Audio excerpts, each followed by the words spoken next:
Good evening, ladies and gentlemen. Adrian here from Mateo Drones. How's everybody doing? Hope everyone is having a great evening. Good evening, Adrian here from Mateo Drones. Still waiting for my co-host, Mr. Dre Crawford, to go ahead and show up, aka Recovery One Drone. Also have a special guest, Mr. Vic Moss. A lot of you guys probably already know him. He's a very knowledgeable drone Part 107 pilot who happens to know a lot about the rules, regulations, and information when they have to do with drones. So we'll just go ahead and wait for them to go ahead and pop on in, then I'll bring him on. Hope everybody's having a great weekend. I see we have quite a few folks already in the chat. I'm going to say hi to you one by one. Just bear with me for 1 second. Excuse me while I get myself situated here. Let me change the camera real quick to the other one. There you go. Got two cameras set up. While I'm waiting for my co-host for the guest, let me just go ahead and say hi to everybody in the chat. Want to go ahead and start by saying how you doing, brother? Half Drone Will Fly. Thank you for popping in. Mr. Matt Bagwell, brother Michael Drones and RCs. We got Mr. Chris Wedgeworth, Stephen Drones, brother One Vision Aerial. Thank you for popping in. We got Mr. Steve-O 43068. We got Mr. Lawrence Novice Quads. Thank you for popping in. Maker Steve, what up, what up? How you doing, brother? We got brother David Lorenzo. Thank you for popping in. We appreciate the love and support. We got Mr. Brent Nuntley in the house. We got Mr. Matty's Drone World. Thank you for popping in. Really appreciate it. Hey, Matty Drone World, I'm about to send you a link right now for you to join the stream. Bear with me for 1 second, sir. Hey, Matty, I'm going to send it to you through Messenger right now. Just bear with me for 1 second. I do see that Mr. Vic Moss already popped in into the green room. Just bear with me for 1 second, sir. Let me just go ahead and send this link.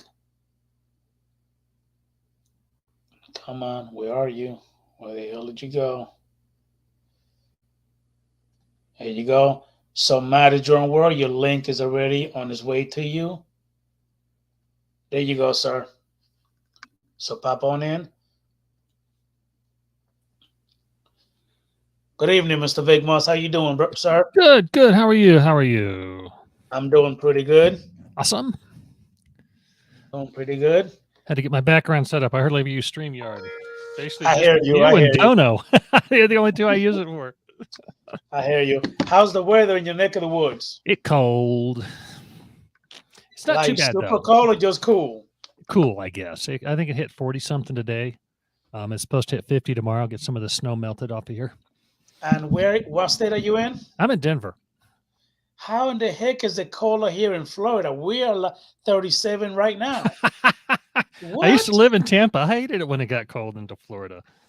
Well, I'm on the north central Florida. I'm pretty much around Gainesville. Okay, sure. Sure. How you doing, Mr. I love B my mountains. Thank you for popping in. Really appreciate it. I love my mountains.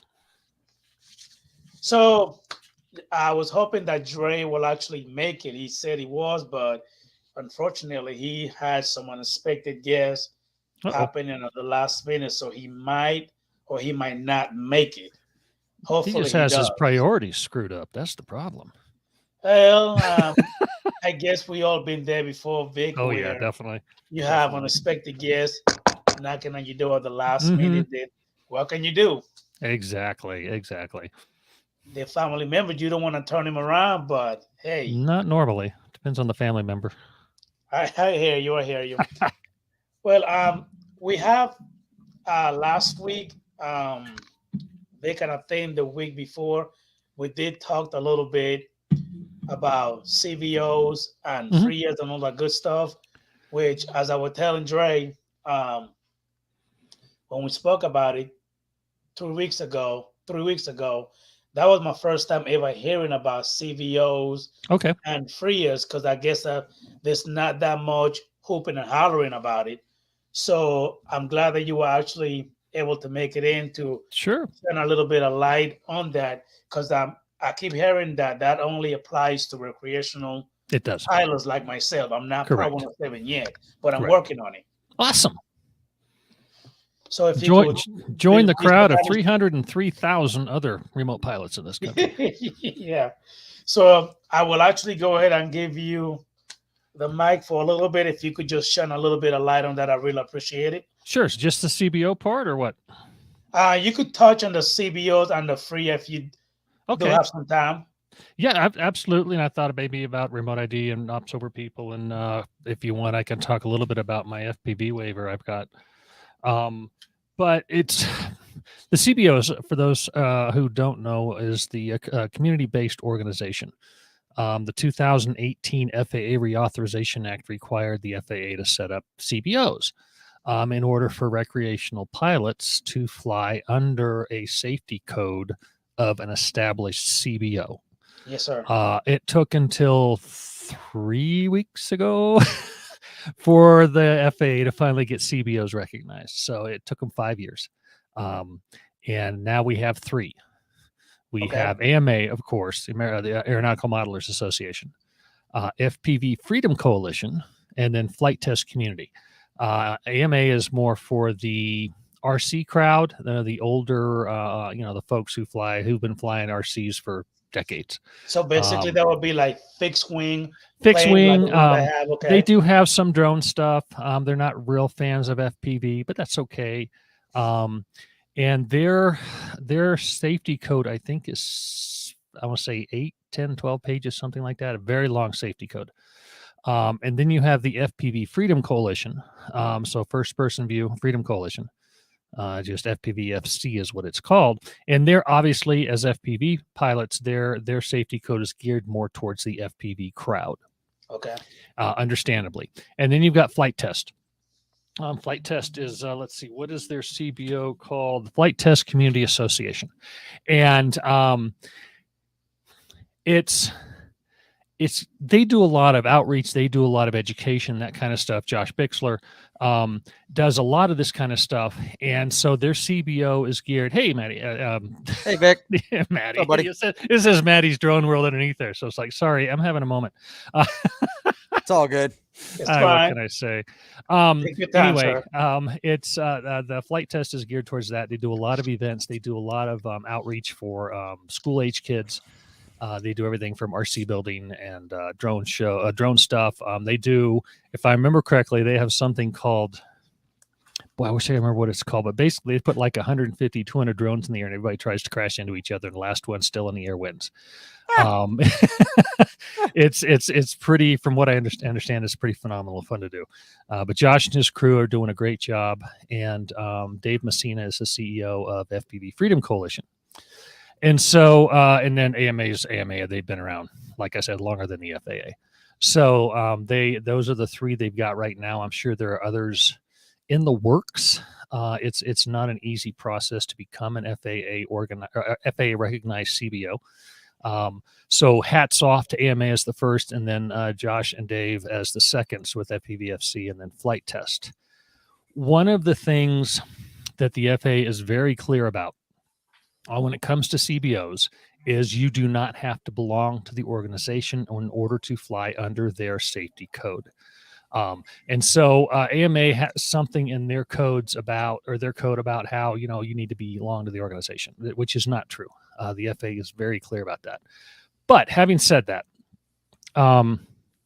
if you're going to fly under a CBO, which you have to as a recreational pilot, you have to say, I am flying under this particular CBO at this particular time. You might as well join them. I mean, they went through the whole hassle of getting it, so you join them. I'm an AMA member. I'm an FPVFC member. I'm not a member of Flight Test, but I know Josh. We're in a couple of committees together. He's a really good guy. But you don't have to join. But, throw some money their way because they put an awful lot of work into their CBOs So I have a for question no for money you. whatsoever. They're not getting Wow. any money out of it. Yep. Okay. So I have a question for you, Sure. Vic. I don't mean to interrupt you, but No, interrupt away. This is a two-way thing. I want a little bit of clarification. I've had quite a few folks texting me and commenting on my videos and stuff like that, especially on the previous shows. Is there? Let me go ahead and welcome Mr. Doc Murdoch. How you doing, buddy? Hey guys. Hey, Doc. What's up, Chris? Hey, Vic. Hey, Mr. Charles Hatmaker in the chat. Thank you for popping in, Mr. V-Dub. Mr. Green Factory Mountain, thank you for popping in. Is there a fee that we have that as recreation that we have to pay to join a CBO? To join the CBO, yes, they have fees. Is it like a monthly fee? It depends. I'm going to screw this up because I haven't paid in a while because I pay in advance. Well, in general, most CBOs are like AMA. Yeah, AMA is one, FPV Freedom Coalition, and then Flight Test are the three recognized CBOs right now. I do not know what Flight Test is because I don't belong to it. I think, and don't quote me, so Dave or Chad Boudreau, if I'm wrong, I apologize. I think FPV Freedom Coalition is $75 a year, and AMA I think is $120. I don't know. I can't remember. If you give me that information beforehand, I could have found it for you. But you don't have to belong to the CBO to use their safety code. If you want to belong to the CBO, then go for it. Go for it. Like I said, they spent a lot of time and money building these things, and they're giving them out for free. So why not? Why not? My advice: just get your damn 107. That's there you go. There you go. Although, if you're going to fly recreationally outside the 107 rules, you have to have the CBO. And the next question, everybody always says is, well, what's a recreational flight outside of 107? The two biggest examples would be, let's say here in Denver, we have the Denver Drone Pilot Social Hour. We get together once a month, fly drones, drink beer, and talk about drones in that order. And it's if a buddy of mine shows up and he's got a recreationally registered drone that I've never flown before, I can't fly it under 107. Or if somebody shows up with a 55 plus drone, which nobody ever will in our little group ever. Nope. I don't think it's 55 pounds if you put all of them together. Then I can't fly that either. Not that I would ever want to fly a 55 plus drone, but so that's kind of the two major examples I like to use. And it's also, you need to go ahead and get your, well, first of all, you have to have your trust as well, obviously. So get your trust, because if you're out flying, even under 107, someone comes up to you and says, what is that? Oh, it's a drone, blah, blah, blah. Of course, if they've been living under a rock for the last 5 years. And then you can speak intelligently about the trust certificate, because you can say, oh yeah, you go to trust, which I'm going to plug, trust.pilotinstitute.com.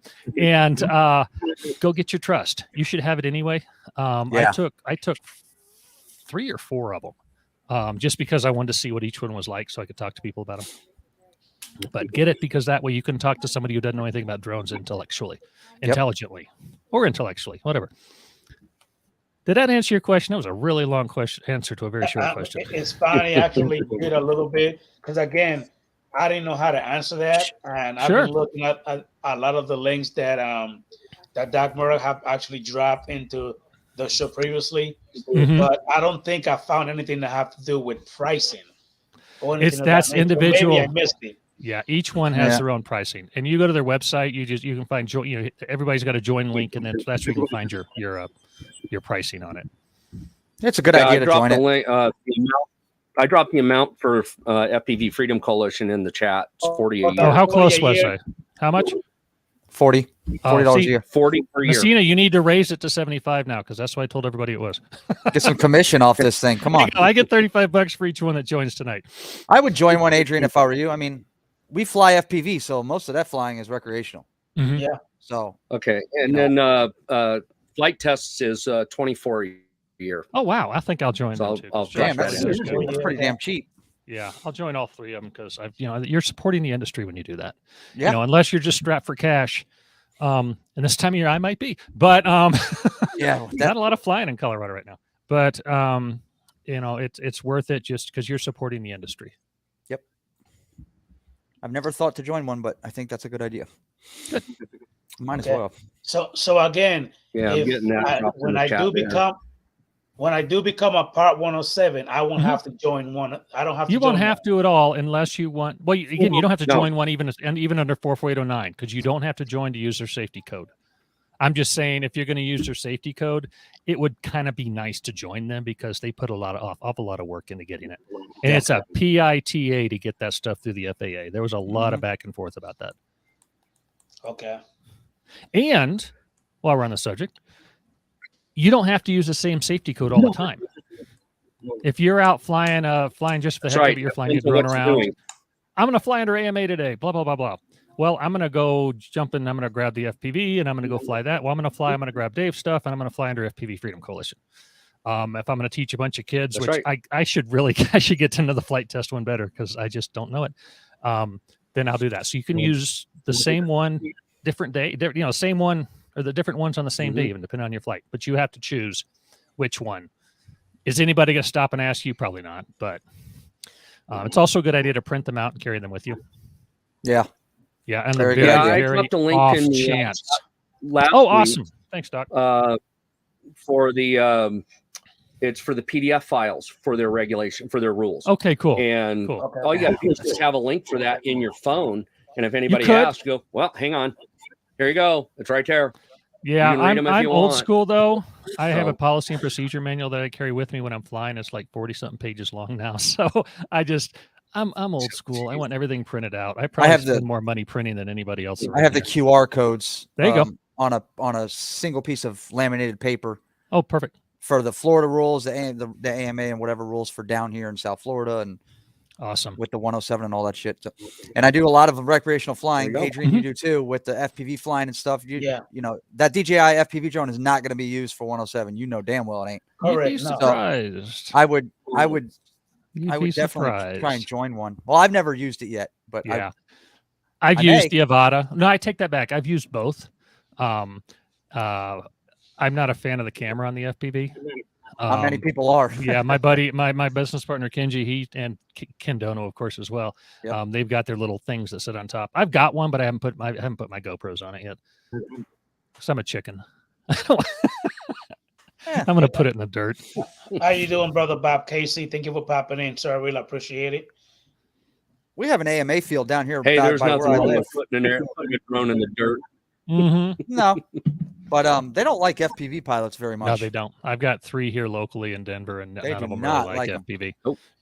2 of them actually say no FPV I at all. visited I visited a couple of places and they absolutely frown on FPV. Period. Mhm. They just my, tell you my don't. thing is, why is it that the AMA clubs hate drones? What's the problem? A lot of those guys are diehard Diehard plane RC guys. pilots, RC pilots, and stuff, and they don't want these drones 60 miles an hour zipping around Yep. their. And since there's $5,000 2 of us airplanes. on this podcast right now, it's an old white guy issue. I mean, it really is. And I don't mean that in a Oh, really it's bad not. way. But Well, they're set in their about ways. that is that, well, it's more than that. It's that most of the AMA fields were originally set up for fixed wing. So they Right. have runways, they got taxiways, Yep. especially Mhm. if it's a very organized They've one. got some They've very got nice a runway, ones. they got taxiways, they've got a very explicit setup for fixed wing operations. Right. And you come out there with a quad that's FPV, you don't have that same flight pattern that they run. Mm-hmm. You go anywhere, and Right. that gets in their way, and they hate that. pisses them And off. that is probably most of it, but there are also those guys and they're Mhm. club secretaries and that kind of stuff. It's like, Oh yeah, "Rah." I would assume Get it that outta probably here. has a lot to do Oh, with I've run into guys- receivers, and getting frequency No. issues and all that shit. It's not that big a deal. Mm-mm. It's what Vic said. It's the old guys that are absolutely set in their ways. Remember when Flight Test came out and really started pushing the foam board airplane builds? There was a number of hobby shops I personally know of that absolutely was telling people, do not buy that junk. It's junk. Don't buy it. And they wouldn't carry it in their hobby shops and everything. I mean, they went out of their way to tell people not to buy the stuff from Flight Test to get started in model aviation. Okay. That's unfortunate. Because they absolutely saw it as a threat. And It's a shame. they still to this day, there's a number of places that push it. That will tell people don't do it. I won't even go near and the that's AMA absolutely field wrong. by my house. I won't even go near it. Now, one of our AMA fields here in Cherry Creek State Park, which is one of the few places we can actually fly in at Colorado State Park, they've got their runway, but then on the other side of the field, they've got a helicopter and a drone area. So they're real cool. It's just like, okay, don't cross the road because you're going to take your little $120 rig or maybe $300 rig and crash into one of our $15,000 very expensive airplanes that I spent hundreds of hours building as opposed to going to Best Buy and buying yourself. So it makes sense to a point. So, but there are some of them that just like to hear it. Chatfield Park won't let you even. No, forget it. They'll say no FPV if you pull out a drone because you're looking at the screen. So that's absolutely right. Where do you see the hobby of FPV going? Come September 2023, remote ID. Tough one. I see it. Here's my hope that by then, because we have time, we've got 8.5 months. Yep. That my hope, my dream, a little bit of background talk is a remote ID on a stick. What I'd like to see is a remote ID transmitter on a stick, or whatever. I mean, I just say on a stick because you stick it in the ground, and that remote ID unit module is broadcasting. Hey, there's drones here. That would be the whole point of remote ID is to find the drone and the drone pilot. Yep. If you've got an FPV flying around, you know where the drone pilot is. He's right there. She's right there. There's no, 2,500 feet away. And for the parks and for the races and for the guys and gals who get together and just fly, RID on a stick. Thunk, okay, remote ID broadcast. You might be flying 20, 30 drones around, but there's only one RID signal. That's the whole point of RID. That makes no sense. We can't do that.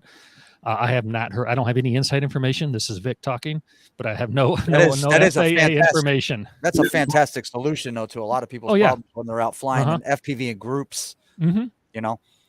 Like me, I'll fly my FPV alone in a park. I mean, I've got the waiver for it, but I don't. It's the Avata and the FPV, so I've got remote ID anyway. But there's no reason for every single drone in a race, an outside race, forget it, grams, seconds count.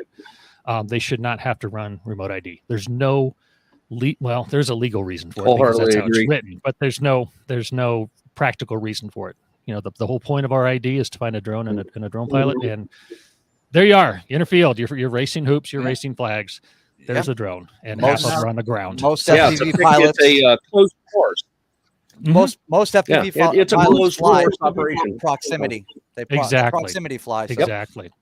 And we all know the ones that jump in their little Avata. Well, not in it. They fire their little Avata up and go 1.5 miles downstream. Yeah, they want to do a range test with a freaking Cinewoop. Yeah, I don't get it. Although I'm gonna give Ken Herron credit here. The last time he did a range test, put it on his car. He put it on a car, and he stood on top of the overpass, and the guy took off down there. That was beautiful. That was an interesting way to do a range test. It works. I mean, AGL's not so high. I actually like his last one when it oops. His tethered operation for remote ID. Oh, with the remote ID module on the balloons. Yeah, I talked to Bob. Don't buy that module. Didn't quite go as planned. No, don't buy that. Here's the thing about expensive that. And it's too big. Huh? It's too expensive. Vic makes a good point for. Yeah. Okay, one at a time. Vic makes a good point for the racing. Well, Vic makes a great point about the racing. Absolutely, there's no reason to put that on racing. And even freestyle. They're flying a closed course.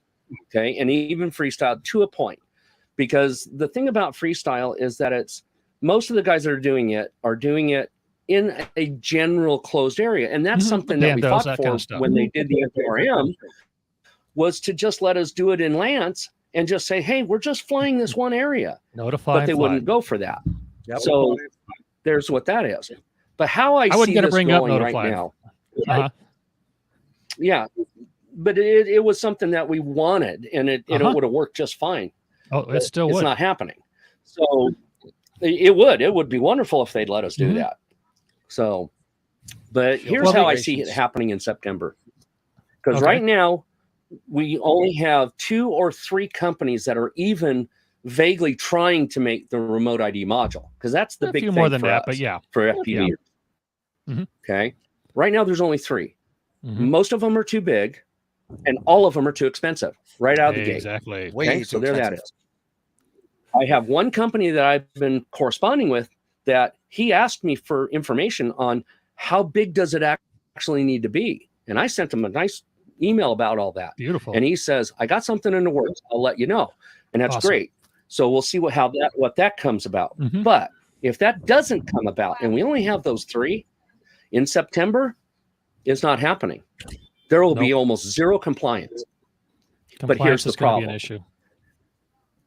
Part 107 guys that are flying for bigger companies, such as movie studios, big productions like that, their contracts are going to require the aircraft to be compliant, and they aren't going to be able to make them compliant. So there's a problem. Talking about the lifter guys, the FPV lifter guys? No, I'm talking about like Vanover flying a 7-inch underneath the cars. Okay, in the video for the movie studios. Right. If you can't put a module on it because it's not available and won't fit. Oh, it'll be available. I promise you that. I know for a fact there are some coming down the pipeline. They're going to be cheaper than lighter than that drone tag piece of garbage. I'm sorry. That was an editorial comment. I hope it's smaller. Right, but what happens if they're not? They will. But the biggest thing is what happens if they're not affordable. Because that's the big thing. We crash these dang things into all manner of immovable objects. And if they're not durable enough to take a hit, and they break every time it just clips a tree, falls on the ground, and now the module's broke. Now they got to go and they've got to reorder a new module. They've got to register it with the FAA just to be able to put it back on that same quad. Yeah. Well, could you imagine if they made it? Imagine if they made it flight controller size, where you can just stick it on your freaking flight controller stack. That would be nice. Well, that's what the gentleman that I was corresponding with is trying to do. His is just slightly too big for that at the moment. So I sent him the dimensions for the flight controllers, 30 and a half by 30 and a half and 20 by 20. And he's trying to shrink it down to fit into that footprint. And if it does, I told him, look, you got to get this thing between 30 and $50, because if you don't, nobody's going to buy it. It's just that simple. It's going to be too expensive. And then then as a side note, I told him, look, because that module is still going to require a GPS module on the back of the quad, why not make your remote ID module fit the footprint of a BN 880? Because then we can stick both boards in a nice big chunky piece of TPU in the back of the quad, which rarely gets hit, with a built-in antenna. That way there's no extra antennas built on it, because you don't need the thing to transmit freaking 5 miles. It's just got to transmit 500 feet. That's all it's got to do. Yeah. So he said that would be the ideal. So there's nothing that says how far the thing has to transmit. It just has to transmit. Correct. And that's what I told him. No minimum transmit distance. 25 milliwatts is all it's got to put out. It's just bare minimum power. No. And because I told him, look at the doggone Apple tags. Those things work off of a button cell, and they transmit a long ways for working off of a button cell. So that's all you got to have. Now, I got a question for Vic and Doc Murdoch, because you guys are pretty much the ones that knows the most about that. We'll see. Not to say that you don't know nothing, Matt Drone World. But anyway, don't do that when I'm drinking. You guys think that remote ID is actually a good idea? To a degree, I would say. Okay. Hopefully, none of my friends are listening. Go ahead, Vic. You go. I was going to say, I love the idea. I think it's so necessary, and it took too long to get here.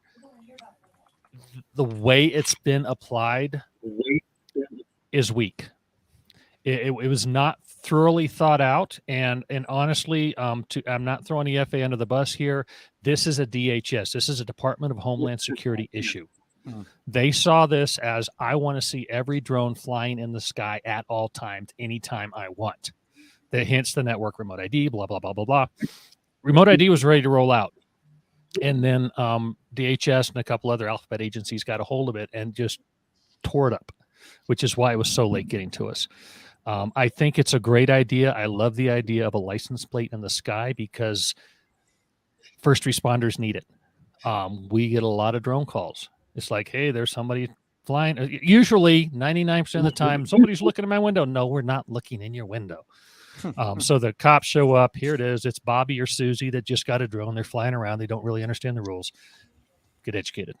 Yep. But the whole way it's been rolled out, FPV, a number of other things. I am super glad network did not make the final rule, but it was not rolled out for now efficiently. Network is for now, but here's my thoughts on that real quick before we go too far down that rabbit hole. I really honestly think network is necessary for extended BV loss inspection flights. I think that's where it's going to come into play. If it becomes a network ID for things like me and y'all who just flying our little FPVs or our Mavics or our Phantoms or Inspires or Evos, whatever, then compliance is going to get worse and worse to the point where it'll be pointless. It'll go to literally zero. Yeah.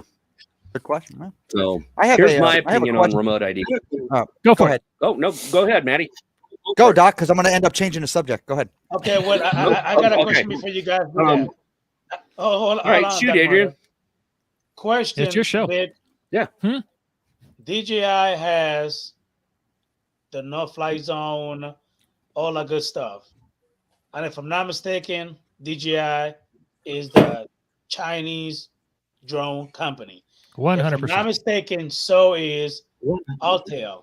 100%. Altel will let me fly with a no-fly zone, but DJI won't. What's the problem with that? A drone is a drone regardless. I was going to change the subject. I love the geofence system. Again, not how it's implied.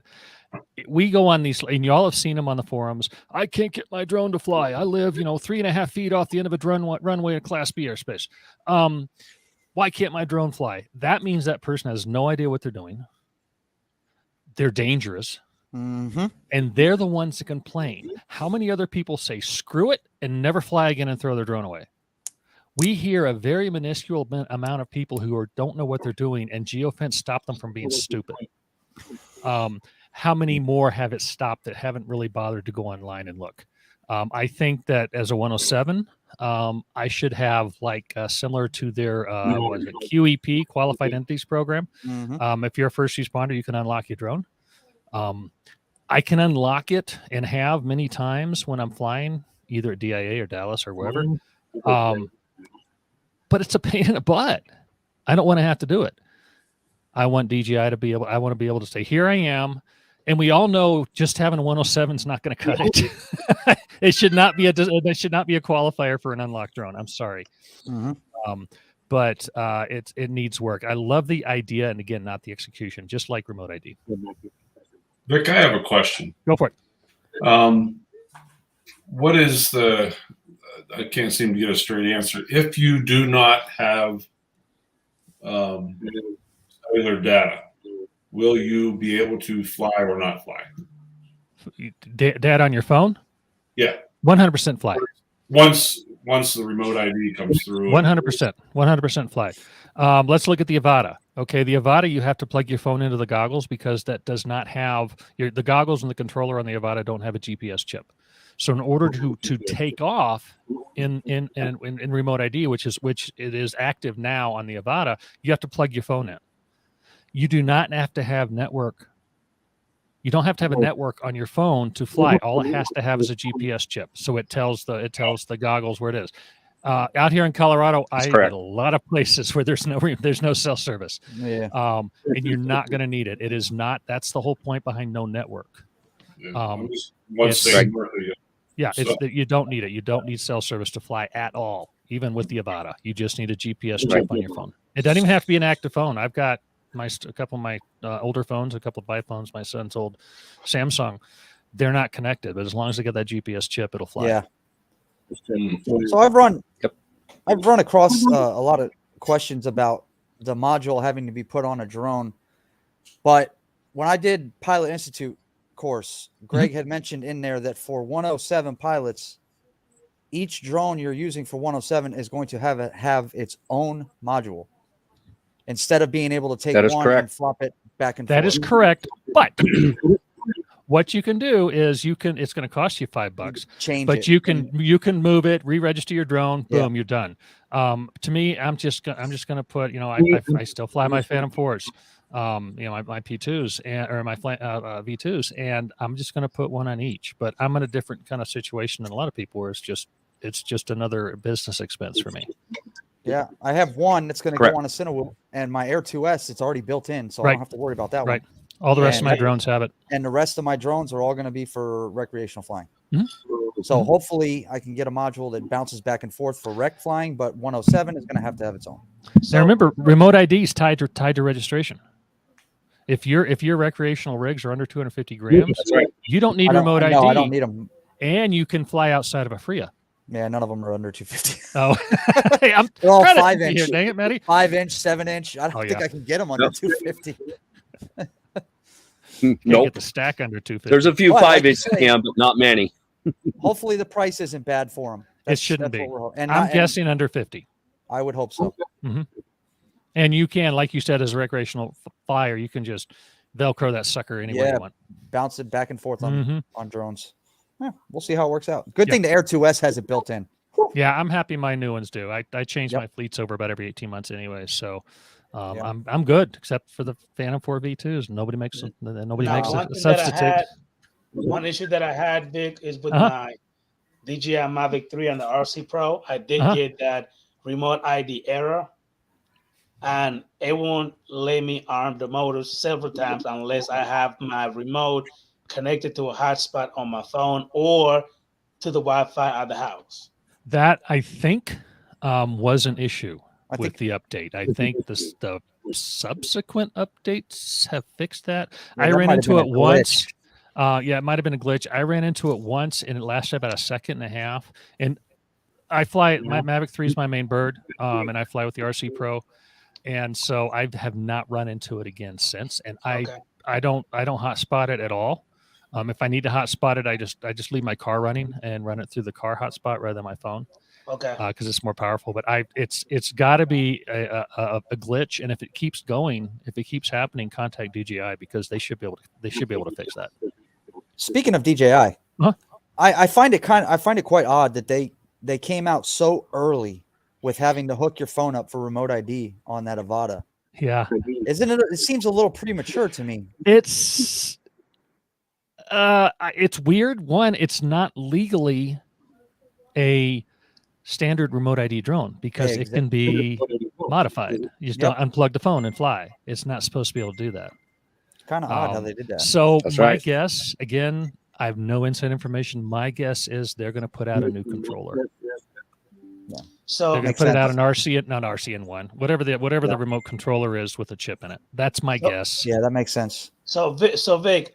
Hey, Adrian, before you go off on that, Bob Casey had a statement here that we got to correct. Now, Bob says remote ID for your go-to and one for your backup. Well, here's the thing. You cannot use the same remote ID if you're 107 for more than one drone because it's tied to registration. You also cannot have two remote ID modules tied to the same drone as a backup. It won't let you register two modules to the same drone. So just pay attention to that. That's where the problem is, because if you break one, technically that drone is down and you can't fly it. Okay. Unless you re-register it on your phone. Unless you re-register it. Unless you re-register it. PITA. It's a big pain in the rear end, especially if you're out on a big video shoot with a big production company and everything's happening right now. They ain't got time to give you 30 minutes to get through the FAA BS. Nope. You know, to try to re-register a new module so you can put the drone up to go get it in the next shot. Yeah, that's why two drones is one drone is none. Yeah. So Vic Moss, this is a question for you from Bob. From Bob, yeah. How will it be enforced? Good question. The plan is the thought processes behind it at the FAA level. You know, we're not going to talk about DOJ, DHS, FBI. You don't have remote ID. It's an educational opportunity. You take the information down, they pass it along to FSDO. FSDO might get a call, or you might get a call from FSDO, in which case then FSDO would call me or somebody like me and say, hey, this is, the joke around Denver is, hey, this is Vic Moss from the FAA safety team. Can I buy you a cup of coffee? That's not the call most people want. And so it's going to be, it's not going to be used as an enforcement tool yet. Just like trust isn't supposed to be, no matter what the stupid people in Cleveland did to that guy, which I'm working with. Not Cleveland. Shoot, where was he busted? Anyway, it's not supposed to be used as a hammer yet. If this is your third time doing it, and each time you told the people responding to bite me, it's going to be an unpleasant evening. You kind of deserve it. Yeah, exactly. Exactly. The FAA has a 3-strike rule. It's unofficial. Yeah. 1, you get, hey, don't do it again. 2, it's like, okay, now you need to go to forced remedial training, or words to that effect. And 3rd is bring a drone, bring a checkbook, come on down to FSDO. But if it's your first offense and you're like a cop pulling you over on the interstate with a cracked headlight or cracked tail light, and I'm so sorry, I didn't know, I'll get it fixed, blah, blah, blah. Okay, warning, go away. If you tell the cop, don't you have anything better to do than stop people with cracked tail light, blah, blah, blah, blah. Well, he's going to find everything wrong with your car. Yep. Everything wrong with your insurance, everything wrong with your license. They're going to search your car. Just FAA's not out there to hurt people. They want people educated and safe. That's all they want. Yep. Now, Vic. Yes, sir. With the FAA number on your registered drone, what we kind of consider your license plate number? It's the unofficial term is license plate in the sky. Yes. Okay. And then just like a license plate, you can have it, somebody driving out, you drive, fly down somebody, hit and run, whatever. They have your license plate, but they don't know anything about you. They have to take your license plate and give it to the cops. Same thing with remote ID. The application is going to have the remote ID serial number, and there's no personal information on it. So you're gonna, Karen's gonna take the remote ID number to her local police station, and say, hey, this person was doing this. And then that person, the police department contacts their LEAP agent with the FAA. The LEAP agent then gets the information. And if it's necessary, the police departments do not have carte blanche. They have to show cause. Then they will get the registration information, and then they can go knock on the door of whoever was peeping in Mary Sue's window. As they should, by the way. As far as I know, the module only to the general public only shows location of the pilot, drone, and no, the module only shows takeoff location, drone, direction. The only thing basically doesn't show is no personal information on the module or on the standard remote ID. Yeah. So it will basically give a lot of your telemetry away. Also, maybe your speed, how fast you're going, how far you are. Does it speed? I should have checked this beforehand. That is what it says. I haven't read it in a while. It's stuff you need to know. Yeah, location and speed, altitude, and position. Yeah, and whether you're in remote, and return to home, blah blah blah blah blah. There's a couple other things. If that's part of the system, yeah. Right. That's one of the things that in the broadcast passage or package it has to be broadcast. Yeah. Now, it's a matter of time before your ID shows up at a tower on a screen. No. How you doing, brother Chris? Thank you. Unless you're close enough.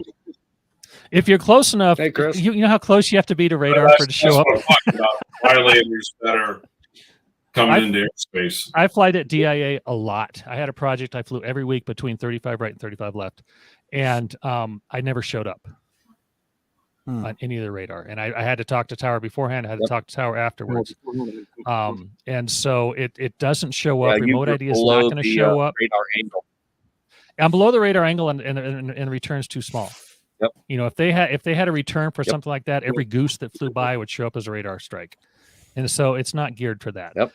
That doesn't mean, and I can verify this, but I won't say how, they don't know you're there. I know dang well if you're flying at DIA within a number of miles, they know you're there. No matter what you're flying, they know you're there. Yeah. I can promise you. And DIA is not the only one. So if you're flying near a Class B airport, be nice. I got to be honest. I don't. The fact of remote ID coming does not phase me or affect me whatsoever, as much as it does other people that are absolutely throwing a shit fit over the whole idea. I don't really see the problem. It's not. I don't think it's going to change much for us. It won't change much. My biggest issue is for standard remote ID, knowing my location. I'm actually going to take CCW classes next month. Good thing for FPV pilots is you could just take off somewhere else and then walk somewhere. But not for standard, because standard is tied to the controller. Yeah, not for standard. Now for module, absolutely 100%. For the module, I'm talking about the module. And my Phantoms are the same way. It'll have a module on them. And yes, carrying is a very good idea. I carry bear gel now. Capsicum bear gel. That would work. I've never had to use it. It lives in my car. But your CCP would work. Yeah, it's a little faster, but I never want to have to carry it and or use it. Shouldn't have to. Well, a good CCW never knows Maddie, to kind of address what you talked about some people losing their mind over the remote ID, Vic made a good point about it. It's not that it's remote ID, it's how it's been implemented. That's what's been ticking everybody off. Because my take on it was, why didn't they just apply remote ID to the commercial operations? Because that's a whole different class of flying. And I could see that being applied to that. I think the recreational needs it as well. I disagree on that. How does the average Karen even know? Yeah, to look at an app. You know exactly. What I mean? Like, how's this going to get out to the point where people are worried about where they're standing because of an app, and 90% of the population has no idea what it even is? That's for when Karen or Ken, let's be fair here, because I get in trouble when I use the word Karen. People get so mad at me about that. It's like, really? Have you ever thought that people object to the word being called a Karen, or is actually a Karen? But if they call the cop's going to show up. That's when the remote ID needs to be done. Yes, that's who needs it. Yep. And there is, since Kenji's already made this public, he has the patent for remote ID. He is going to make everybody who uses his patent only allow pilot location to be seen by those with a subscription. That's a good idea. Yeah, and I'm all for that. I think the cops, when they show up, have got to know where you're standing. I agree. But they're the only ones who need to know where you're standing. That's right. I can see the news media blowing this shit out of proportion. Look, the news media doesn't like it. What do you mean? For the app, I mean, like letting people know, look, there's an app out there. They're going to blow it up. They're going to blow it up. But to a point, because I've talked to some guys who fly locally here for the TV stations. If they're out, let's say we have 5 Points, which is a gang infested area, northeast Denver. If they're out flying some B-roll or something for a shooting story, whatever, and one of the bad guys has an app, guess who they can find? You. So news folks don't like it too much. That's right. You just answered my question as to why you were kind of tying in wanting to get a CCW and remote ID. Mm-hmm. Well, yeah, and it's not just that. I carry a ton of equipment in some very interesting places. It's something I've thought about a very long time. It's just that remote ID is kind of the catalyst on it.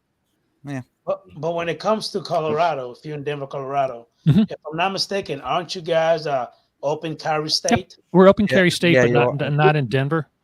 But we're an open carry state. But I mean, I'm not gonna walk into Walgreens with a strapped. Well, of course. And we are allowed, but you don't carry a weapon to intimidate. No. And I know we're way off topic here, but the best remote or the best concealed carry weapon is one that's never seen. Of course. Absolutely. And never mentioned. Of course. These people say, I carry and I'm just going to whip that sucker out of something. No, you're not. If you did, you weren't paying attention in class, because that's not the point. Right. So anyway, sorry, off topic. I know a lot of people are worried about the pilot location, but to be a good question is, you're worried about it because of the people around you. How are these people around you even going to know that it exists? You know what I mean? Like, who's going to... They're nextdoor.com will... Oh yeah, I've Well, got that'll that be app. all over the Jesus. place on next That's all- door. I found a lost Um, cat. They're all over the place. Yeah. That app. Somebody and right now in my area, it's Yeah. people are stealing vehicles left and right. But and Yeah. I live in the burbs. The news is going to talk about it. It's that's going what to I figured. be it's going to be It's going to mainly be the news causing the issue. That's It what I is, meant it earlier is. when I So, said quite the on. media blowing Yeah. it up. That's what I meant Yeah. when I said that. Yep. mhm. Yeah. And it's news. It's what are we going to do? Make them stop? Nope. First Amendment goes both ways. Wow, we're talking constitutional issues now. Yeah, you I could bet do that wasn't in the just- plan. Somebody in the chat brought up being able to open carry in Florida when you're hunting or fishing. That's a good. Mhm. Hey, carry a don't- I fishing don't pole have with you. the You chat. can. Where can I Huh? see Yeah, the chat? I can walk around with an AK around my shoulder, wide wide open. Nick, if you want, you just pop if the you're chat fishing. out on the regular channel. That's what I do. Oh, I'm not going to worry about that because it confuses me. I'm old. Well, you have the chat. And I just stream lay now, it too. next to the. Yeah, I just I lay it know. next to the stream yard. I'm just easy. I'm too lazy. Vic, question. Sure. Nothing to have to do with remote ID. Okay. Yeah, we kind of beat that to death. How you doing, Much. Chris? Sunrise Water Media, Mr. Mike, Fly Zone Drone. Dre and I actually talked about some kind of Sony drone, and if I'm not Huh? mistaken, you have one of those. What is it I called? do not. It's You the don't? Sony. Okay. Oh, The crap. If you hadn't asked me, I could. Air Peak. Thank you. The Air Peak. I wanted to fly one for them, just to test it out. It was actually, I was on a podcast with them. I was shooting on top of Pikes Peak here in Denver, or here in Colorado Springs, at 14,000 feet, and I just come down the mountain to do that podcast. I was like, "Hey, you guys, you want me to test it for you at 14,000 feet?" They never got back to me. I do know a lot of people who've flown it, and it's a slightly disappointing drone. One, That's it's what got I've heard. 9 minutes of battery. Yep. And that's at sea level. I fly 5,000 feet MSL. You're talking 15 to 20% loss in battery life. I can't afford $1,000 a minute drone. That damn thing is $9,000 without a gimbal. It's not, without a Gimsy. And you throw Sony gear on it, and you're going to get nice stuff out of it. Yeah. As long as you know what you're doing. But no, I think Sony missed the mark with their drone. I hope that the Air Peak 2, whatever they're going to call it. Yeah, their foot is in the door now. Yeah, and they've got the tech, they've got the engineers, they've got the money, and they've got the name, and they could do it. They could really be an Inspire 3 challenger. Mm-hmm. Well, If they GoPro get tried their it. poop in a group. GoPro sucked. I wish GoPro would have given it another chance. If you want my honest opinion, I wish they would. But see, it's the same taken a second thing. shot at it. If Sony gives another chance, what are they going to do? I mean, are they really going to improve it or not? I hope Sony GoPro is had the Sony. opportunity, they got the money. So Sony is Sony and GoPro is GoPro. So Yeah, they're a little bit, Sony's like way up there compared to GoPro. yeah. I hope they do. I hope they're a great success. And I've never flown one. I know people who have. Balancing the gimbals a pain in the butt, and the battery time just kills me. That's worse than my original Inspires. That's crazy. Vic Moss, do you have the M30T or the M30? Nope. I don't fly thermal. I don't fly Enterprise, with the exception of my P4Ps. I fly stockpiles for a buddy of mine. But nope. I'm a creative. My go-to is the Mavic 3. I love that bird. Okay. I love that bird. Then I've got the Phantoms, and I've got a Avata FPV and a Mini 3 and a Mini 2. I'm selling, by the way, because it's a Category 1 Mini 2 that I'm getting rid YouTube of. channel Moss Photography. Go hit him up. Vic There you go. Moss Photography. Oh, you we just changed gotta it. break No, Vic it's into always been FPV Vic better. Moss Photography. Somebody already had Moss Photography when I got around to it. Oh, I thought it was just Moss Photography, or at least that's what No. I always used to see in the chat. I guess not. No, Moss Photography is me, but my YouTube is Vic Moss Photography. Okay, so you've got a And my second. Instagram is Vic Moss Photography because Gotcha. Now you're set gonna on make my me chase hands it too down. long. How you doing, brother Ray Kelly? Thank you for popping in, buddy. I'm Oh, Big Captain's Wally, here. Solutions. Yeah, Adrian, we just gotta bring Vic into full blown FPV, and we'll get him going real good. I love FPV. It's a lot of fun. It is. I'm using It my is. waiver. I'm using my waiver, It is. even though I have to file NOTAMs for my waiver. That's funny. Listening to the FPV pilots talk about remote ID. That's a trip. Oh, I'm not even going to go there. goodness, And I get they're- it. I they're totally a trip. understand where they're coming from. Bob Casey asked how much you want for the Especially Mini 2. Well, the Mini 2 it's a Category 1. So it's a full Category 1 compliant. I've got 6 Japanese batteries for it. Oh, you got the Japanese 3 battery. American batteries for it. Smart guy. And I'm asking at this point, I'm thinking probably around 1,100 because I think it's worth it. Just the batteries alone are close to $900. Yeah, because with the Japanese batteries and the prop protectors, you're still under 250 grams, correct? I've got trim prop guard for it. It's broken because I stepped on it. But for $19, you get a new one and you trim it out. So I'm going to put that probably in the commercial group. You can't get those Japanese batteries over here. Not very easily.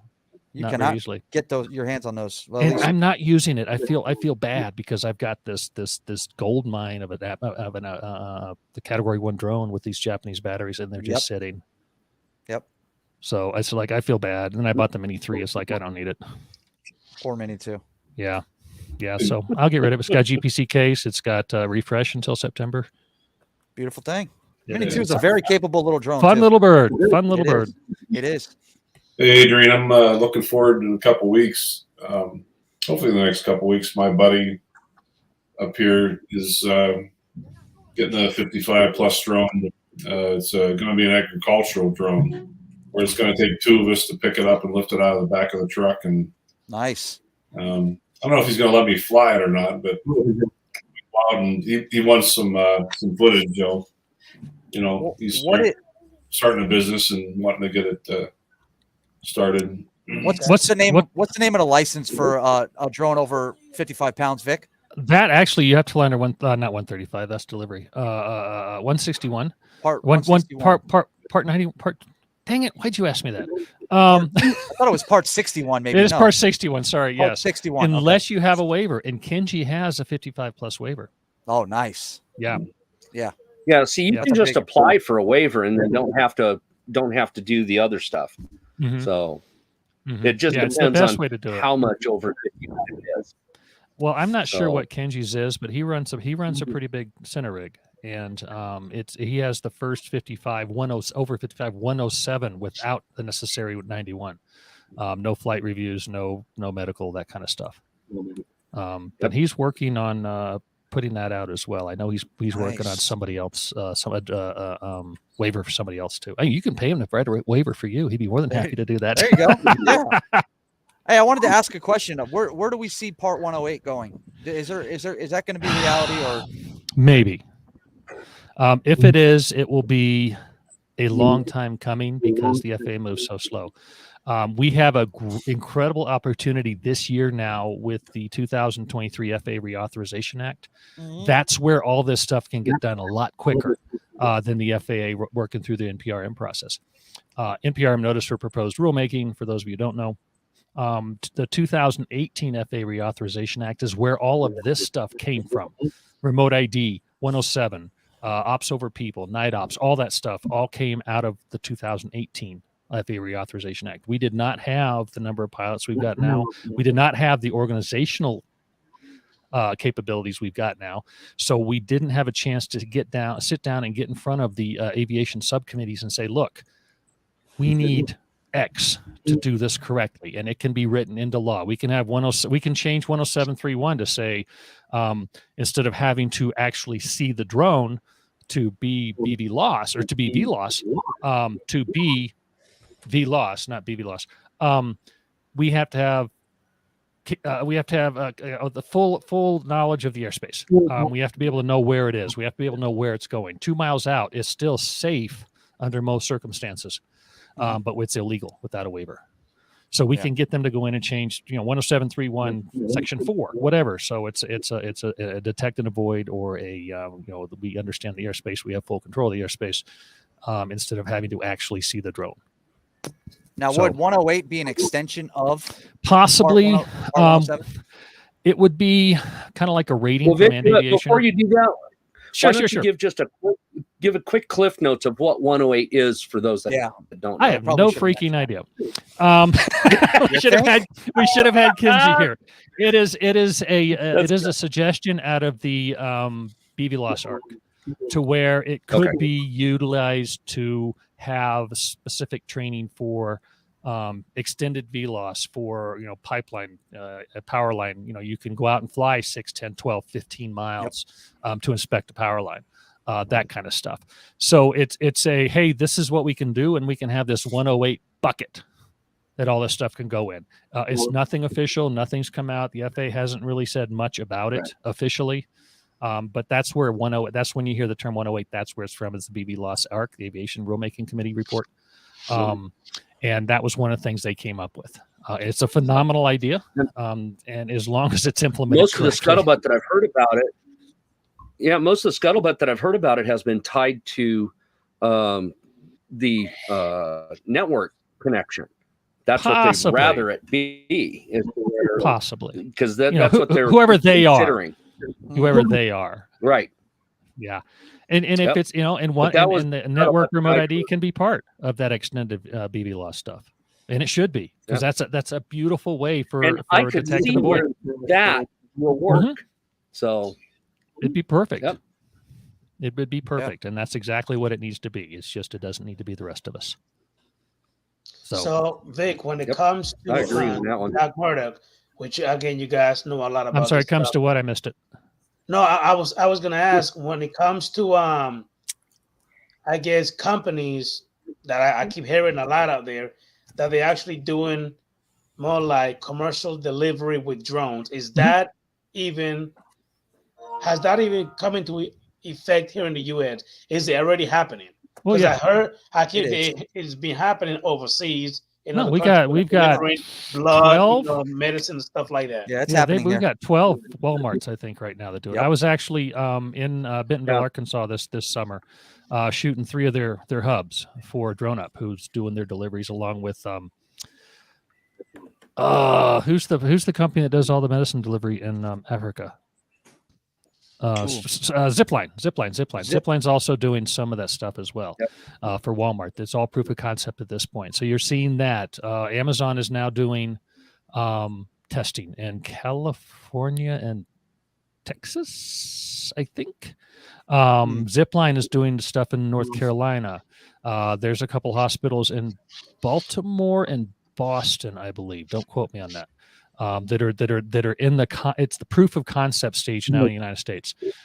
We've got the infrastructure where it's not necessary. Like what Zipline's doing in Africa is phenomenal, but they can get medicine to an outlying village in an hour that takes 8 to 10 hours to drive to because of the roads. Yeah.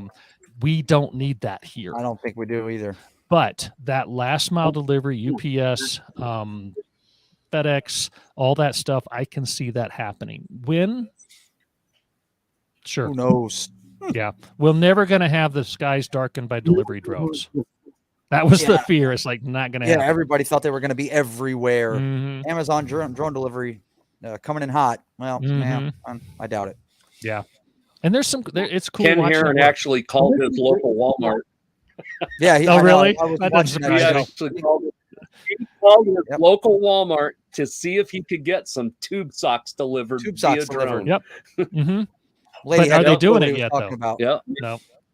No. If he's in Bentonville, he could. He's in. They have I know he's not there, but they have a 5-pound limit. You should see what they put in there. Here comes a glass vase from 50 But feet. you know what? Dropped. It's not dropped. It's tethered down. Tethered down. Yeah. So the neighbor can steal it for you. Well, that's not on them. I know they don't care. Yep. Oh boy. Well, we went all over the board today. Goodness. This is fun. But they do have a really cool system. The viability of it, I'm not even going to try and guess. So Vic, this is a personal question to you. When it comes to your drone, which one is your go-to drone? For creative work, it's the Mavic 3. No ifs, ands, or buts, hands down, the best drone for the money out there, period, done, end of sentence. Now, do you have the Mavic 3, the Classic, the Cine? Nope, I have the Mavic 3. That's all I've got. I don't need the Cine. I don't need the, I always get it wrong, not the D-Log. Whatever that profile is. ProRes, thank you. I don't need that. And if I do, I'll just call Kenji up and have him FedEx me his. But I don't need it. I'll shoot D-Log, I'll shoot regular stuff or regular profile. The vast majority of my clients are architects and construction companies. A couple TV shows where I've shot D-Log. that kind of stuff. It's the color space is just Yes. it's incredible. The dynamic range is incredible. I love really that is. drone. Okay, we can stop talking about the Mavic 3 now. Sorry. I'm getting My Air honored. 2S does, my Air 2S does what I wanted to do for now. So I'm It's a happy. great drone, but I could never I use it tell without you. that aperture. Yeah, true. I tell you, my Evo 2 Pro, I haven't found anything I drone. can't shoot with it. It's a good drone. I really haven't. Yeah. And the best part is, as long as I know my airspace, I don't need to worry about unlocking it or anything. It's like I know where I can fly. Right. Now, Sure. granted, Right. I do have a little advantage in that. I do have my Part 61, so There you it's go. like I understand the charts better than most. So Oh, for me, charts it's suck. easy. Drone Charts are pilots are easy. wasting their time learning charts. They're Why- pointless for drones. without a doubt, I've- drones. I've Except, always and I will say Oh. this, except for Except. knowing where your Class C and Class B airspace are. That way, you've got an idea of where you're at in relation to them. So All you got to do is put that's- the address that's in where I ArcGIS, look and at it's literally across the the app street. shows the colored circles. I'm good with Mhm. that. The line on a sectional is too thick for drones. It's Oh, yeah. 2.5 No, I won't blocks argue that. long or 2.5 blocks wide. at least, But it's good. It's good to So, know so you know how to at read least. one, but you don't need them. Vic, In my a couple- humble opinion. So, Hey Vic, Yes, a sir. couple of people left comments on Oh, one of go my for it. I love videos. comments. Unless it's Yeah, from saying Bruce that XGen. because I did a couple of videos on a little bit of night flying. They told me, oh, you can't fly at night. You need a Part 107. They're full of shit. That pisses me off beyond full of shit. reason. People that So think when they I, know when I everything. started schooling them a little bit, they didn't want to listen. The Oh, only I hate- thing you can't do under 44809 at night is flying controlled airspace.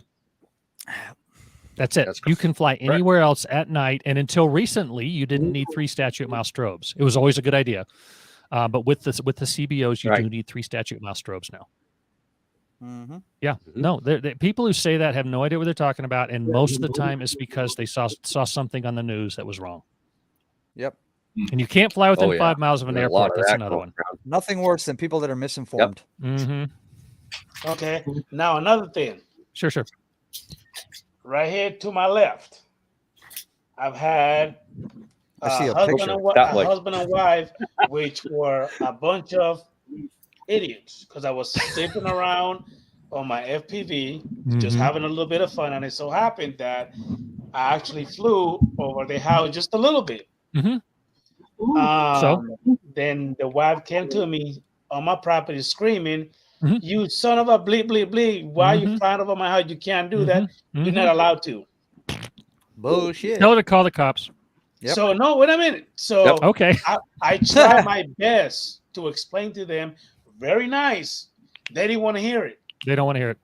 And then the husband came out looking like a freaking toothpick, getting in my face, saying he's gonna shoot my drone and he's gonna whoop somebody's ass. That's when I got pissed. So when we got into a little bit of back and forth, the Mhm. wife calls the police. Awesome. And thank God that I had a police that came out with a little bit of common sense, who literally understood exactly what I was saying or what I was trying to explain to them. The best way to well, hopefully diffuse a situation like that, the minute they say I'm going to shoot you down, say you have just violated federal law. Yep. 18 USC 32 section B2, I believe, but 18 USC 32, a simple threat to destroy an aircraft with intent to carry out is a federal law, and you've just violated it. And so guess what? You hope the locals show up. Now, will it be prosecuted? Absolutely not. What was that number again, that's a Vic? violation. 18 USC 18 USC 32, destruction of an aircraft. And drones are aircraft. So our drones are protected under federal law. I never knew you could get in trouble for threatening it. I know you cannot actually firing at it is a federal offense, but I didn't know a threat was too. I have the entirety of 18 USC 32 printed out in my policy and procedure manual. If somebody has any doubt, I'll pull it out and say, boom. I need to write It's this shit down. also, you really should. Having a policy and procedure manual, if a cop shows up who doesn't know what's going on and you pull out this 42-page booklet that you're carrying, you're automatically the expert in the situation. Yep. Period. And Here you go. pull It's up 18 it's USC actually 32. 14 USC. I'm sorry, what? Yeah, it's 18 USC. It's 18 USC 32 Section A 4, and it 4. says Hey, there with we the go. intent to damage, destroy, or disable any such aircraft. And that was the threat. That was the threat part. Period. Yeah, that was the threat that's part, the or was threat that part. the act? Okay, there you go. There you go. It's the intent. Yeah. So Yeah. I don't know the And little that numbers. I covers just know the threat. 18 USC 32 part. There you go. Yeah, it's A4. And Doc Murdoch, he did say, I'm going to shoot your drone down. So I politely told him, I said, hey, man, you're not the only one to have guns, buddy. I did. No, you've Well, all got a you gotta gun do is hidden in when every cops get freaking there- part of your house. So what Yeah, now? all you got to do is just when the cops get there, you pull this out and you say they violated federal law. Okay, Mhm. I want them arrested Hey, because wow. you threatened Matty, my aircraft. Matty, you say that I have one now, Matty? You got a gun tucked away in every freaking crack and crevice of your house. Right here next to me, I got Darn one. great. Oh lordy. Mine's right there. Mine never. Mine are never hidden leaves. away. Mine are hidden away. They don't stay public unless I'm on the range. Yep. So, My fave though is one that I got for Christmas though. Yep, I got a Caltech Sub 2000. So I actually got two those of are nice. those. Hey, I got two of those, Yeah. Doc Murdoch. So this is no longer a drone show. no, apparently not. It's a little bit of everything. There's a drone But- show with guns. Come on, hey, Hey, come on, look at man, that right? drone's not a gun. Question, Vic Moss. When it Yes, comes sir. to the type of work you do, if you don't mind me asking, what is your main thing that you do using your Part 107? I'm an architectural photographer by trade. I've had my own company since 1988, and I specialize in architectural photography since then. I actually have a degree in photography. I like to joke that I'm one of those weird people with an art degree that doesn't say, "Would you like fries with that?" as a standard part of your job. And so to me, the drone has always just been an extension. I like to say that it's the world's tallest, most versatile tripod. It's just a camera. That's all it is. The camera Yep. is the most important part of the drone to me. I love flying construction sites. If you go to Vic Moss Photography on YouTube, you see a lot of construction stuff. Home builders, commercial builders, that kind of stuff. I love flying. I love chasing road graders. I love that kind of stuff. It's just a ton of fun. And so that's the vast majority of what I fly is Well, it's is all architectural good. stuff. It's always good doing something that you enjoy. Oh, I love it. I haven't worked a day in my life in 38 years or 33 years. 30. Wait, how old am I? Holy crap. 88, 98, 70. However long I've been flying or I've been working. I love what I do. I'm blessed in the fact that I just love what I do. Vic, your channel keeps popping up just Moss Photography. Well, that's what it's called. But if the URL says Vic Moss Photography on it. Oh, okay. Let me. So, sorry, a Oh, little okay. There it is. confusion Oh, there. Yeah. your tag is Vic Our Moss tag is Photography. Vic Moss Photography because Okay. whoever that is that stole mine. No, I just I am going just to didn't. I copy didn't get and my paste poop in a group fast enough to do it the right way. I'm gonna put it in the chat. Coolio. Here it is. How you doing, There brother you Charles Belowski? Thank you for popping in, buddy. Hey, Adrian. And I Yes. threw the link into the chat for the law for the Let's see that. threat Beautiful. or Thanks, Doc. damaging an aircraft, any aircraft. Print that sucker out and carry it with you. Do not put it on a QR code. Sorry, not on that one. You may not What have was that, time to Ron? scan. Exactly. They Hold just- hold that gun for a minute. So sorry, Yeah, go ahead. go I'm ahead, interrupting. Say, I just got a new toy tonight. About 5 minutes before the show came on tonight, I'm going to try out the $6 million drone this week. Oh, Oh, you got the Action 3. Nice. I did. nice. I've We're gonna heard see it's how a pretty good freaking camera. I want to see how that thing holds up in the vibration of the helicopter. So, Ooh, that'll be good. mhm. That'll be fun. I'm not an action cam guy. I've got Yeah, it, but because I- that's got I've a never used whole it. different resonance than a quad or a big drone. I only use them So, on FPV yeah. drones, so I don't vlog with them or anything. I don't stare at a little camera. I use them for the FPV drones. That's it. Yeah, but you go inside a full size helicopter, the actual resonance of the rotor blades, completely Yeah. different frequency. So That's why you Yep, should yep, get a gimbal, Ron, like a DJI Osmo or OM4 or something for your phone. That would probably work out well on There a you go. chopper. Hey guys, do me a favor, smash that thumbs up on the stream. I really appreciate it. When my camera's in the air, I want my feet on the ground. Yep, I spent there it way too is. much time hanging out of 172s and There you go. 182s before drones came along. Nope, don't like it. Hey, Matty, that Hey. thing that Ron just showed you, the one that I got from you, I try to work on it and it's not working for me. What the hell is going on? I got another one. Is there an update that I need to do? What is it? What's wrong with it now? When I turn it on, it will just glitch and it won't. It needs to be come on. calibrated. Calibrate it in the app. Set it on a flat surface and calibrate the gimbal on it in the app. Okay. All right. Info. Okay. Yeah, you got to do that with all of them. I'd have to do that with my Ronin S. Yep. And somebody just popped up as a new subscriber for me, so thank you. There you go. It popped up and the name Green popped up. I don't know who it was. but thank Where's you. the link, Matty? I think you said you're gonna drop the link in the chat. I already did. How do you think he got that second subscriber? No, I'm just kidding. Shit, let me Let me drop Four, it in again. dang it. 4. Let me. I No, just I- dropped it in again. I don't know how many I've got. I don't keep track of Let's that. see where he's at. Let's see where Vic's at. I think I'm 300 or 378. something. Hold on. How many? 378. Oh, nice. Nice. Yeah, How about yeah, there DS you go. Alliance? How many do we have there? Oh yeah, I'm part of that too. What was it? Drone Service Provider Alliance. I think it's DSPA.org on I don't know. Holy crap. I don't keep track of that stuff. DSPA is on YouTube. You got 179. Oh, there we go. Cool. 180 That's where we do our now. newscasts. Now you got 180. I didn't know you Nice. had this. Yeah, we sort of suck at we're not real great at social media. So we need to work on that. We Well, got let me somebody going to be working with us so pretty Let soon. me put on that in the We're chat happy. too. Then there we go.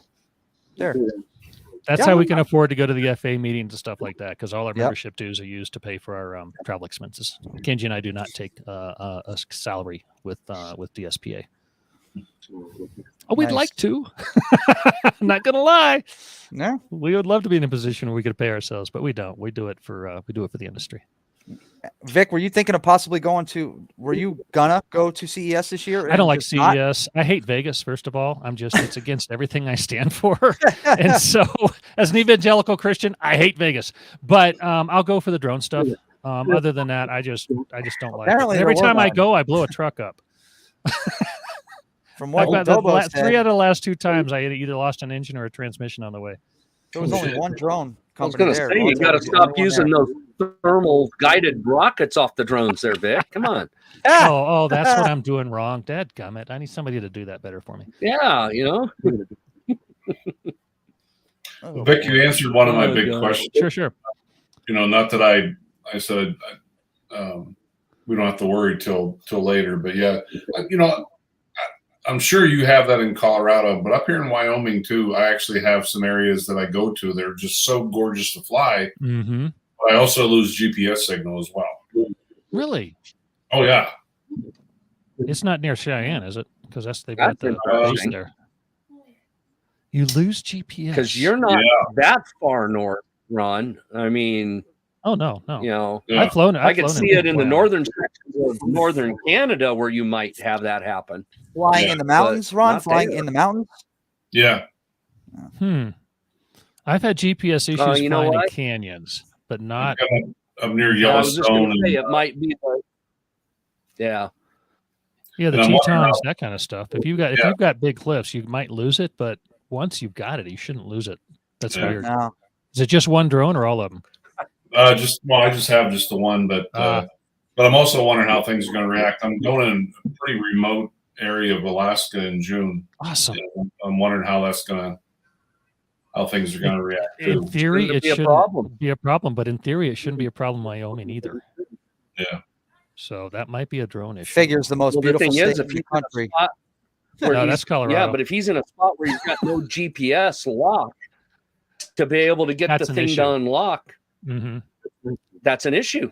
And Well, these are the same things yeah, we it were could talking be an about with issue. the other stuff. Yeah. You know? Yeah, if you can't get GPS, The only reason I mention that is I've been in areas in the car in the truck. It's like the map can't find its way. It's like I lost GPS signal. I'm like, oh shit. Mhm.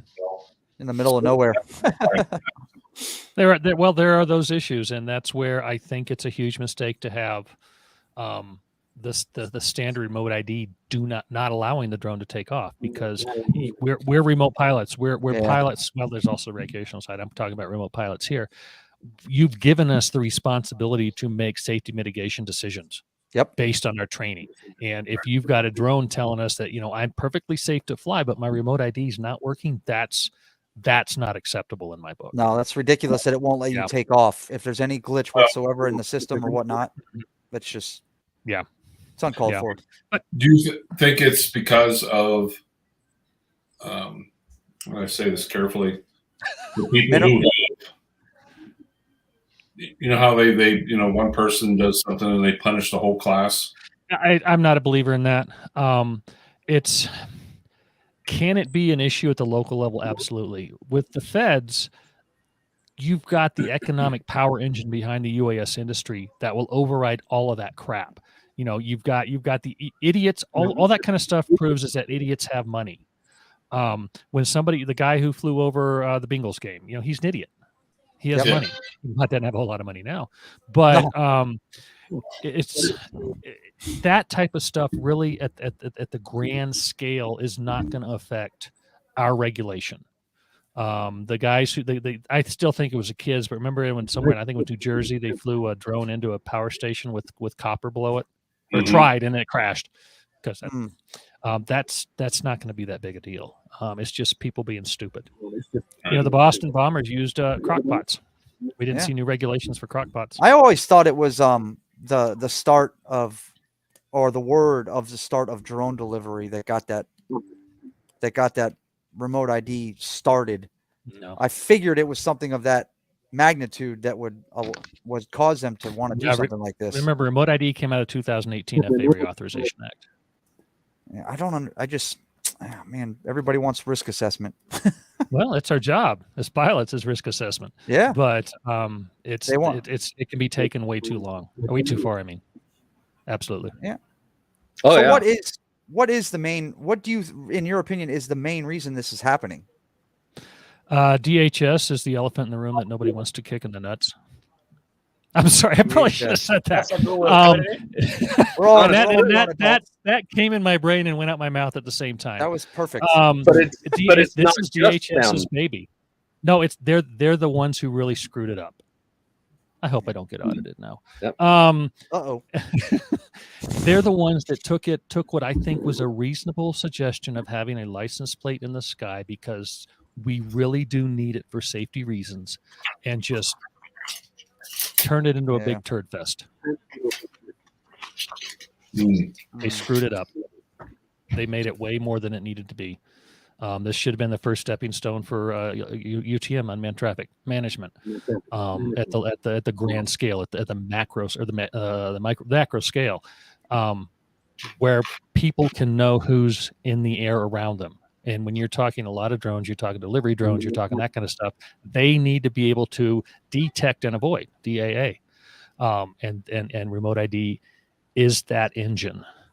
It's just they took it and ran with it. And there's a George Carlin joke in there, but I won't use it. Makes you wonder how Homeland Security came up with the idea in the first place. I don't know. There's people at Homeland Security who need to do this job, sit around and figure out worst case scenarios and how to prevent them. That's their job, and bullshit on that's paper. what we need. We need those folks there, but they have no idea what they're doing with drones. Nope. Well, it is what it is. It's inevitable. I mean, from what I tell people, you either deal with it or get out of the hobby. One of the two. Well, I wouldn't even go that far. Deal with it, or just be prepared to pay the consequences if you don't. Yeah, there is consequences to not complying.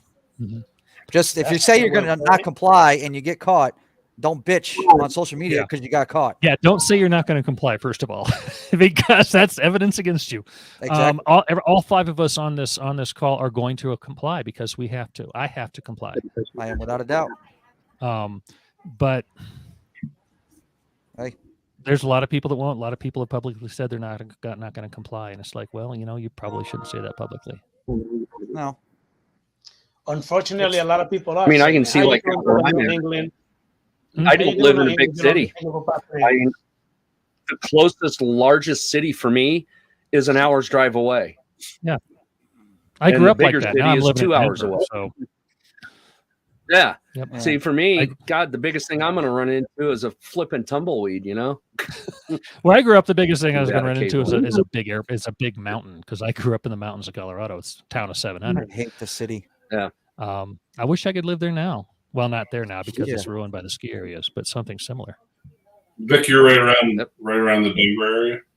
I'm in Lakewood, so just west of Denver. Okay. But I grew up in a little town called Frisco, Colorado, up near Breckenridge and Dillon and Vail, that kind of stuff. Must be nice. About 4 or 5 hours north of you. Yep. I know Wyoming well. much more so than I thought. It always blows up there. But you really need to watch. There's a state senator that's trying to make it a aerial trespass if you fly over somebody's property without permission. So keep an eye on that. We will push that out. He and I got into it last session. He started saying something. They won't about be able to enforce it because now you got to do it with a full-size aircraft. Same thing. How the hell would you? Yeah, how the hell can you go through with something? Well, like that? it's below a certain I think it's below 50 feet or 150 feet, something like that. So you're not going to be doing that in a full-size aircraft. Yeah. But he told me to quit emailing him, so I did. Hey, push the email out. We'll email him. There you go. There you go. Just give us the address. If it's reintroduced, it will happen. Good. And this is why, let's do this real quick. Let's push out AUVSI's Drone Prepared program. They pushed out, it's called droneprepared.org, to help states have a state preemptive drone bill where only the state is allowed to make any drone legislation. And then they would be the ones then that they would know then they can't control the airspace, all that kind of stuff. And all these little individual municipalities that try to do their own drone laws would not be allowed at the local level. Florida's trying to do that now. Florida already has it. Florida has it, but some of the counties down here have. Oh, they ignore it. But if something happens, you can go back to the state law and just say, "Hey, you can't do this." Look. Yeah. Yep. So Florida revised statute, I can't remember what 101 or whatever it is. Says that the power is vested to the state of Florida when it comes to drone regulations, and individual political subdivisions may not do it. But that doesn't stop them. No, it does not. Palm Beach County does that a lot. Mm-hmm. But if you ever get cited, it's an easy fight. Yeah, indeed. Yeah, that is true. Hey, Florida's also passed the law about just looking at that Chinese brand drones not being used for that. Actually, it's not even Chinese brand. You have to have blue drones. You have to have blue drones. Blue drones, which is stupid. Because what is the main drone that's used in school education, in elementary school education? DJI, I would assume. DJI. It's the little Tello. Yep. And now they can't use it in schools. So let's just get them all big old Paradenofi USAs. Yeah, that's what the argument's always been with Florida pushing DJI out of government, works, and Autel and everybody Autel. else. Mm-hmm. What the hell? Who the hell else are they going to use? Exactly. And drone responders is all about that. Yeah. And it's not just there. It goes. When I flew for the National Park Service, I couldn't fly my Mavic. Yeah. I had to fly. I had to bring. And thank God, Skydio, they sent me an X2 and a couple people to help me fly it, just for that project. And it was awesome for them to do it, but there was no reason for them to have to. I could have gotten a lot better stuff with my Mavic 3. Yeah. And I was flying Mesa Verde National Park over 1,000-year-old Indian ruins. It's like, who cares? I got news for you. Everybody out there that's taking pictures with their phone did so with Chinese components. Every government agency in the state of Florida damn near is using DJI. Mm-hmm, mm-hmm. And 90-something%. I'm sorry, 80-something%. Yep. And the other ones that aren't, the other 15% or so, most of those are Autel. The drones they want to replace don't exist, period. No.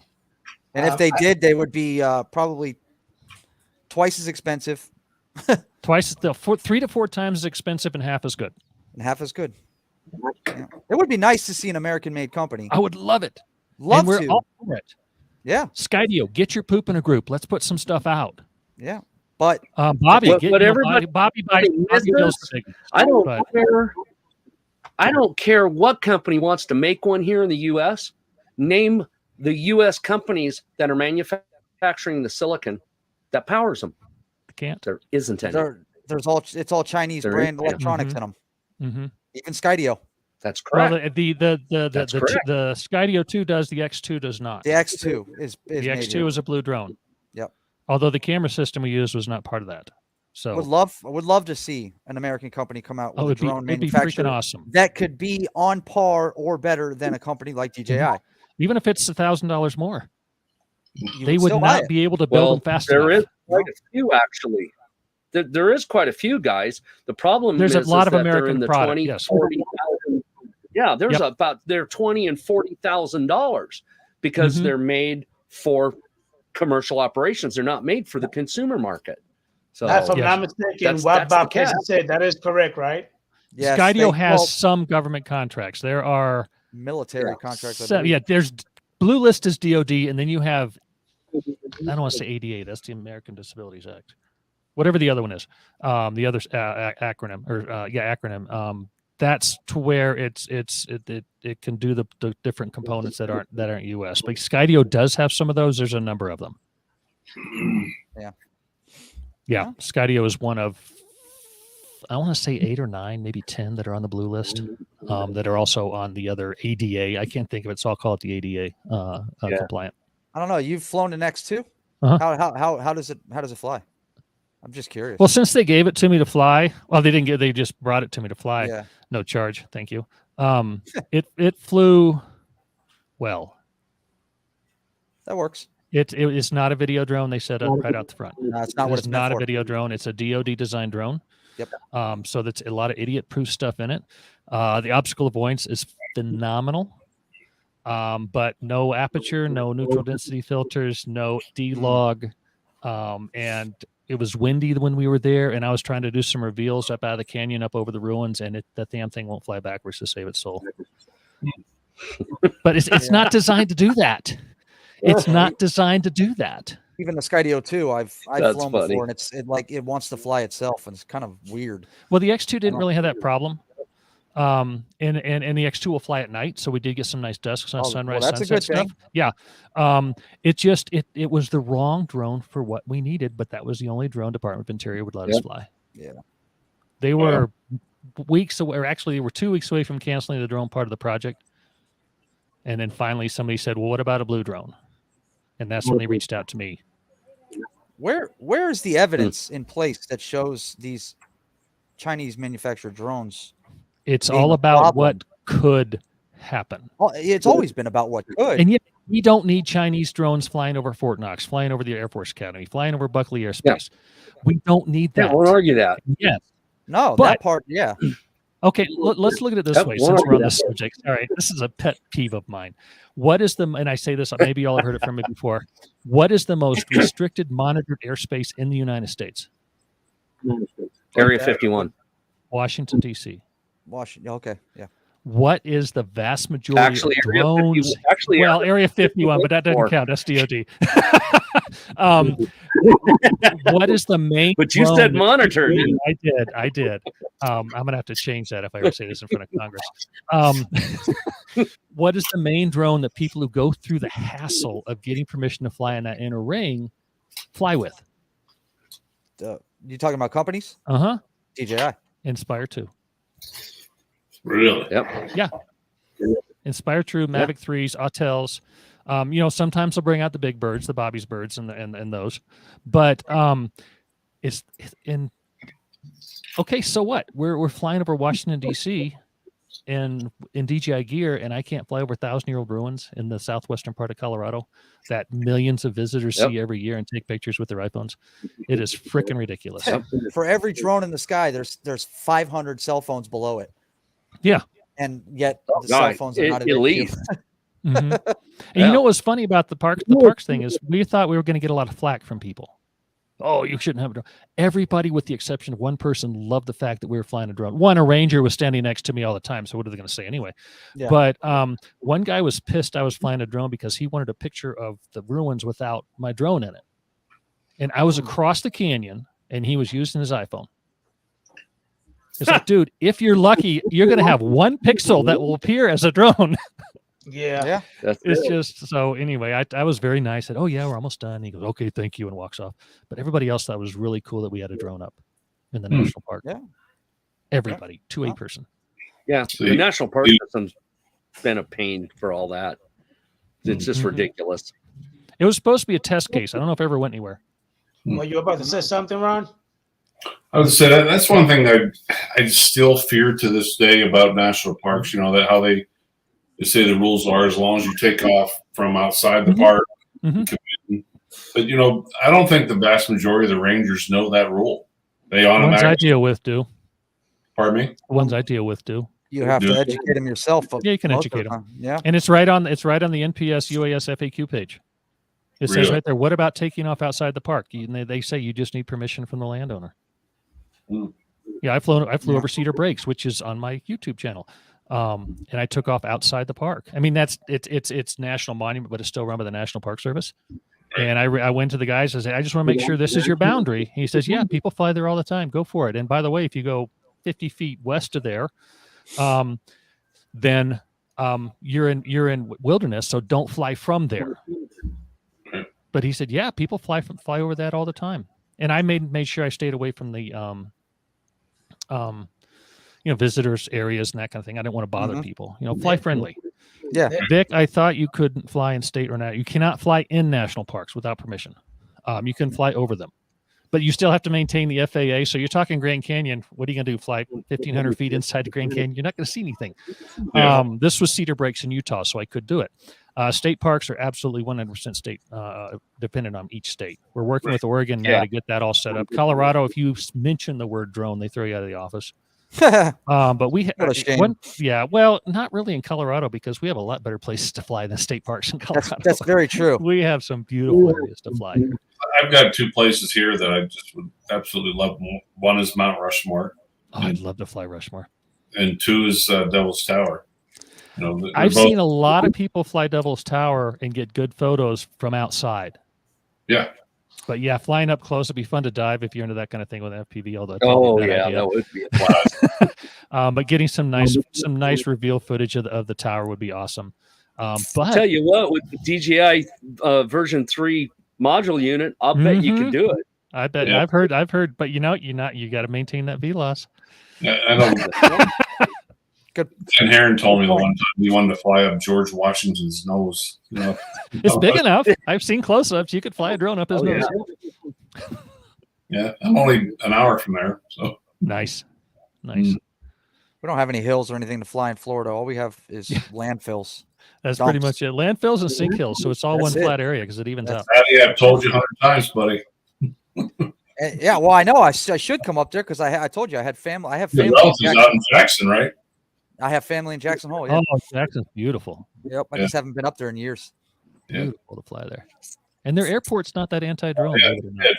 Johnny Drone Flyer. He'd been to Keystone. Yeah, gorgeous area. Keystone Mountain into here? Keystone, right on the edge of Mount Rushmore. Oh, okay. Gorgeous. Different Keystone. Yeah, little tiny town, but yeah, it's absolutely gorgeous. Well, Adrian, thank you for having me on. I'm going to scoot out and call it a night. I'm getting close. Thank you, Ron. Really appreciate it. Yep. Mick, thank you for your insight. And, absolutely. I love talking about it because I love to keep people safe. Absolutely. Yep. And if you can't share the knowledge you've gained over the years, what the hell did you gain it for to begin with? That is true. Thank you. Appreciate that. Yeah. What the heck did you gain it for? Sorry. Take care, Ron. Okay, guys. Hey, Ron, we need to get together and fly. Let me know when you're in Denver someday. Yeah, I'll have to look you up. Yeah, I'm easy to find. If you can't find me, you don't know how to use it. You're all over the place. All right. Take it easy. Right. Fly safe, bud. All right. All right. Bye-bye. All right, Ron. But we went all over the board, didn't you? Yes, sir. I never even talked about my waiver.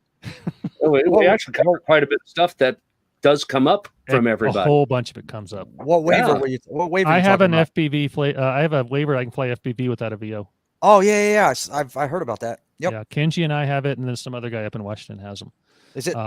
We did a DSPA newscast or webinar today to talk to our members about how to apply for it, and then we're going to do Pilot Institute as well with their members because they're a huge supporter of ours. Greg is an awesome supporter of ours. And then we're going to open it up probably end of February, beginning of March. Well, probably beginning of March now because Kenji and I are going to be down in Texas doing the Texas drone thing. And at the end of February. And our goal when we did these, because we worked on them together, when we did these waivers was to get all of this information out to everybody who wants to apply for this waiver. So they go, the FPV and the extended VLOS, or the VLOS, not the extended VLOS, EV-LOS type stuff is goes the way of the old 10729 daylight waivers. We don't want them anymore. We want to be able to get in there and go and fly. And we want everybody else to be able to do it too, without having to go through a hassle of waiver or NOTAM. How long does that waiver last? Till December 31st, 2026. Oh wow! So you got 3 years on that. Damn, I need one of those. Yep. Well, come March, just we'll put it out when we get that set up. We're going to probably do a waiver article and then a video and put that out. Did I hear you say you were going to put it out to Pilot Institute members? Yeah. We're going to do a live version on Greg's YouTube channel. Now we won't be able to do quite. Oh, good, awesome. We probably won't be able to do quite as much Q&A as we did with our members, because how many members does Greg have? Like 437 million or something like that? Oh, he's got a massive load. It's up there quite a ways. Yep. And so we won't be able to quite answer everybody's questions, but the way we put it out, I think we won't have a whole lot of questions. We share our applications, we share our waivers, and then also he and I have both applied for waiver modifications already. So we're hoping to modify it. Like DROTMs, I have to file a 24-hour NOTAM on every time I fly. So I've got standing NOTAMs around my house and out at the park in Lakewood and anywhere else. I feel like I may fly in the future. I'm gonna fill out a NOTAM and have a 12-month NOTAM, and that's gonna just clog the system if everybody does that. Yep. Hey Vic, on your channel, there's one video that's one of my favorite. It's the one that's like 5 months ago. It's called like THA Moving Earth. Oh, THA, the Aurora Highlands, one of my best clients. That's one of my favorite videos. Yep, I'm probably chasing some road graders in that thing. Yes, you are. I love doing that. I've been chasing road graders for 40 years. I finally gave that up. Then you caught one, didn't know what to do with it. No, I was an operating engineer. I was either in one. Oh, there you go. Oh, okay, cool. Were you still in them when they got the whole GPS? Let go of the sticks and let it drive itself. Oh, I watched the guys just pull their hair out with those things when they first came out. So yeah, I mean they had accuracy of about 1 meter. That's not so good in a grader. It did not work real good at first. My father-in-law drove a road grader for Summit County up the Breckenridge Hill for 40 years in the summer, and then also in the winter he'd used it to grade the roads. So yeah, I spent 40 years building freeways. So there you go. Yeah. Awesome. So I love clients to do that. Progress. The funny part is, and this is totally funny about it, they only use that not only. The majority of the time they use the GPS stuff in that, in that field is for actually laying out the fixed points for us to work from. Interesting. Now, they do have systems that are portable now, and they set a portable, fixed site up, and then they set up off that. But for the most part, the bigger system is just for laying out the main points. Oh, okay. Because I've seen a lot of them with receiver on each side of the blade. That is a localized system. Perfect. Okay. So they actually have a fixed point that is set up on site, and then they use both the GPS and the fixed point to get very accurate. Perfect. And they can get within a half a tenth. Wow. So accuracy. Wow. Both in all three directions. Nice. I have no clue what you guys are talking about. I don't know how to use them. I just know what they look like, and I know how to shoot. Yeah, it's just for setting stuff up. But the funny part about all that is that the lasers actually got more popular rather than the GPS in the field I was in. Okay. But the kicker to it is as long as you've got good point set, I can actually run through and grade check faster than the guy with the laser. Interesting. It's just because I know how to do it the old-fashioned way, and I can just like that with it. So. Maddie's bored. I'm chilling. I don't even know what a road grader is. Oh, come on. You talking about you didn't play with Tonkas as a kid? That thing with that big ass wheel on it okay. Well, they have big wheels, and then they're big old long things. And okay. A motor grader. Keyword. It's called a motor grader. That's its proper name.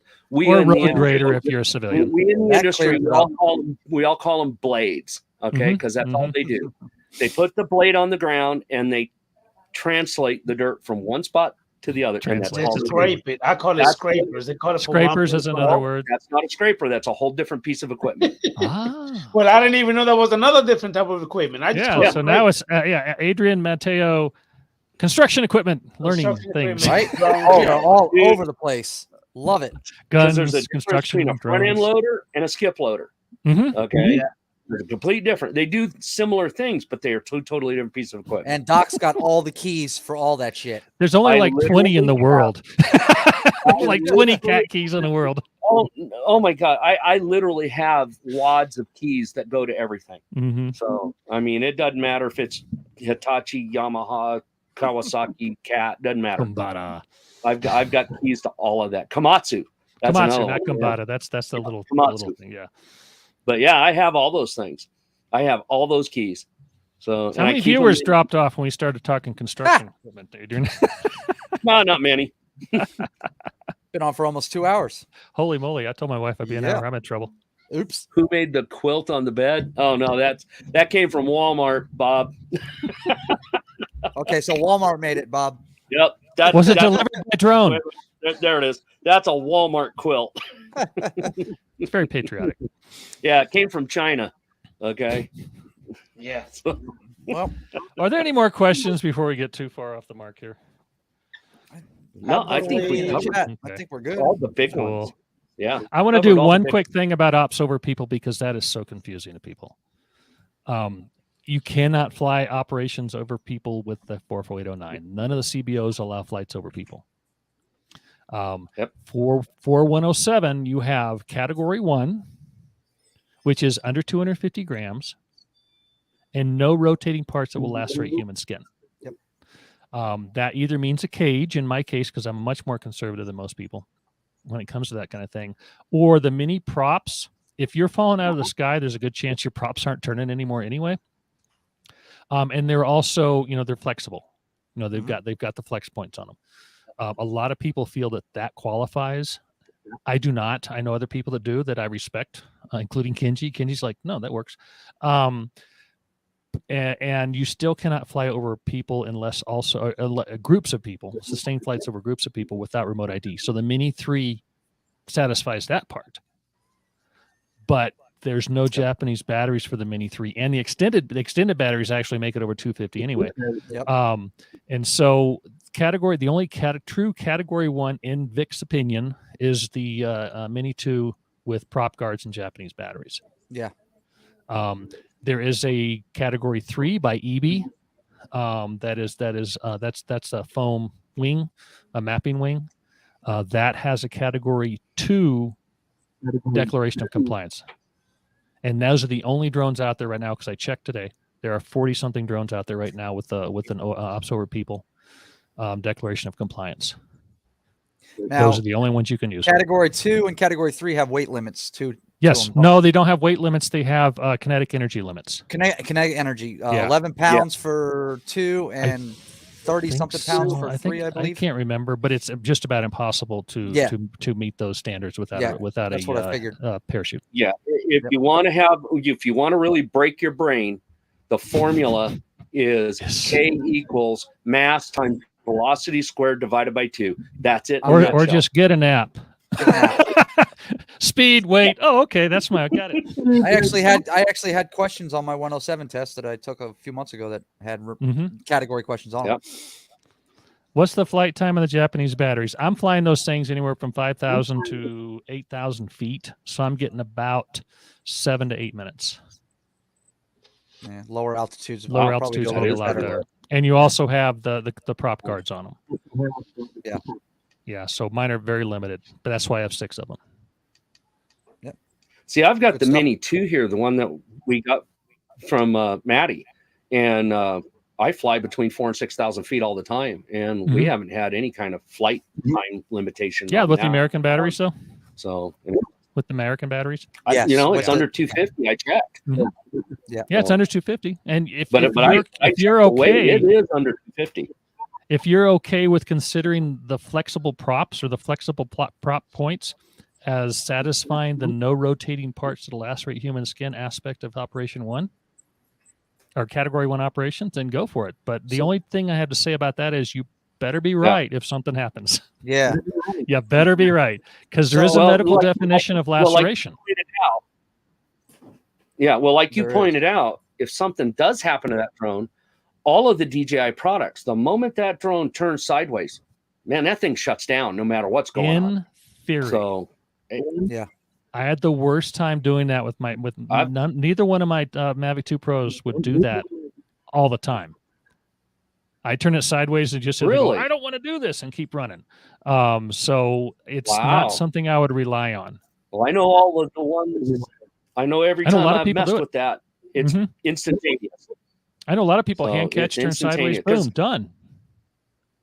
Yeah, well, here's the thing. All right, if you lose a motor, right, or a prop comes off, you break a Mhm. blade and the blade comes off, and as soon as it vibrates to that point, the drone starts to tumble, and the And it's moment it supposed to goes shut down. sideways, It's a safety shuts feature down. on them, absolutely, So, and but then it it just doesn't always falls. work. I had a Phantom Yeah. 4.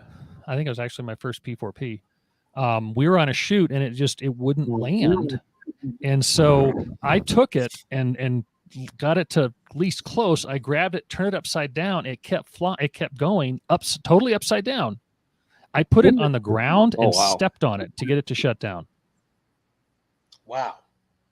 Wow, So it doesn't always work. Yeah, I was not that's happy. interesting. Yep. It Yeah, sucked. every time I've even seen one lose a motor, it's the moment they tumble, Same man, thing. the motors shut down. Maybe it's me. So this is I weird. don't know Most what I'm cases doing. they do. I don't know how Must to fly a drone. What can I Must say? be. It's Colorado. It's That's what it Colorado. is. Yeah, there's too much. I'm not going there. Yes. Never mind. Hey, Adrian. Yeah. Adrian, I'm gonna jump off. What is I'm gonna that, jump, Matty? I'm gonna jump off, buddy. It's I getting got to late. rock and roll man, here thank you for too. popping in, man. Yeah, So, good show, guys. it was fun. This is a lot of fun. I love getting on and just letting it There's a flow. lot of good stuff for everybody. Yeah, I hope so. A lot of And good if I'm easy to find. Like I said, if you don't know how to find me on the internet, you don't know how to use the internet. Yep. So if something pops up, actually, I had 2 questions come up while we're sitting here. If I have time to answer it, I'll answer it. And I usually, maybe it can be a day or 2 to get back to you. But I like helping people because people have helped me get where I am today. You're a good ambassador of the drone community there, Vic. Everybody's an ambassador when you put that drone in the air. Don't forget that. All right, Yep. good night, guys. Good night. See you later. Thank Thanks, you for popping Adrian. in, All right, Matty. Matty. Catch you later. man. Have fun, Maddie. Thanks, Got Adrian. I word up. appreciate this. Tell Mr. Yep. Trevor that just too bad. He's got his priorities screwed up. He didn't get to join us. Before you go, Sure. Bing, you have any last That's right. words? Fly safe. I like, it's your job as a commercial or recreational drone pilot is to decide whether or not your flight's going to be safe. So safety should be first, second, third, and That's right. last in your decision-making process anytime you put that drone in the air. And since he brought up the ambassador thing, you're an ambassador every time you put that drone in the air. Know your rules, know your laws, be prepared to defend them in certain instances, and no drone is worth your life, so just walk away if you have to. Brother Doc, Above all, be any last careful. words, sir? Yeah. Above all, be careful. That's it. Above all, be careful. So Thank you, sir, again for That's being here. I really appreciate everybody. Absolutely. Great show. Thank you, It was a Vic. fun show. That'll It was a make it fun nice. show. Everybody in the chat, appreciate you, and good night. See you all later. Take it easy, everybody. Bye-bye.